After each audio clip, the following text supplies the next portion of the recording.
Pakistan intelligence ഏജന്റുമായി ബന്ധമുണ്ടായിരുന്നുവെന്ന് YouTuber Jyoti Malhotra സമ്മതിച്ചതായി റിപ്പോർട്ട്. പാകിസ്ഥാൻ ഹൈക്കമ്മീഷൻ ഉദ്യോഗസ്ഥൻ ഡാനിഷുമായി നിരന്തരം ബന്ധപ്പെട്ടിരുന്നതായും ജ്യോതി മൽഹോത്ര ചോദ്യം ചെയ്യലിൽ സമ്മതിച്ചതായി വിവിധ വൃത്തങ്ങളെ ഉദ്ധരിച്ച് ദേശീയ മാധ്യമങ്ങൾ റിപ്പോർട്ട് ചെയ്തു. പഹൽഗാം ഭീകരാക്രമണത്തിന് പിന്നാലെ മെയ് 13-ന് ഇന്ത്യ പുറത്താക്കിയ ഉദ്യോഗസ്ഥരിൽ ഒരാളാണ് ഡാനിഷ്. പാകിസ്ഥാനിലേക്ക് യാത്ര ചെയ്യുന്നതിനുള്ള വിസ ആവശ്യത്തിനായി ഹൈക്കമ്മീഷൻ ഓഫീസിൽ എത്തിയപ്പോഴാണ് ആദ്യമായി ഡാനിഷിനെ പരിചയപ്പെട്ടതെന്നും ചോദ്യം ചെയ്യലിൽ ജ്യോതി മൊഴി നൽകിയതായാണ് വിവരം.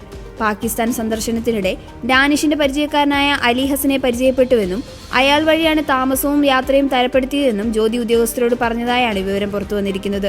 പാകിസ്ഥാൻ ഇന്റലിജൻസ് ഉദ്യോഗസ്ഥരെന്ന് കരുതപ്പെടുന്ന ഷാക്കിർ, റാണ എന്നിവരെ അലി ഹസൻ പരിചയപ്പെടുത്തിയെന്നും ചോദ്യം ചെയ്യലിൽ ജ്യോതി പറഞ്ഞു.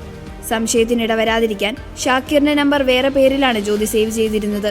ഇന്ത്യയിലേക്ക് തിരിച്ചെത്തിയ ശേഷവും പാകിസ്ഥാനി ഇന്റലിജന്റ് ഏജന്റുമായി ബന്ധം സ്ഥാപിച്ചുവെന്നും വാട്സ്ആപ്പ്, സ്നാപ്ചാറ്റ്, ടെലിഗ്രാം ആപ്പുകൾ വഴി എൻക്രിപ്റ്റഡ് സന്ദേശങ്ങളാണ് കൈമാറിയതെന്നും ജ്യോതി ഉദ്യോഗസ്ഥരോട് പറഞ്ഞതായി റിപ്പോർട്ടിൽ പറയുന്നുണ്ട്. ജ്യോതി മൽഹോത്രയടക്കം 6 പേരെയാണ് പോലീസ് ചാരപ്രവർത്തിക്ക് അറസ്റ്റ് ചെയ്തിരിക്കുന്നത്. ട്രാവൽ വിത്ത് ജോ എന്നാണ് ജ്യോതി മൽഹോത്രയുടെ യൂട്യൂബ് ചാനലിന്റെ പേര്. ജ്യോതി മൽഹോത്ര പഹൽഗാം ആക്രമണത്തിന് മുൻപ് നിരവധി തവണ പാകിസ്ഥാൻ സന്ദർശിച്ചതായി കണ്ടെത്തിയിരുന്നു.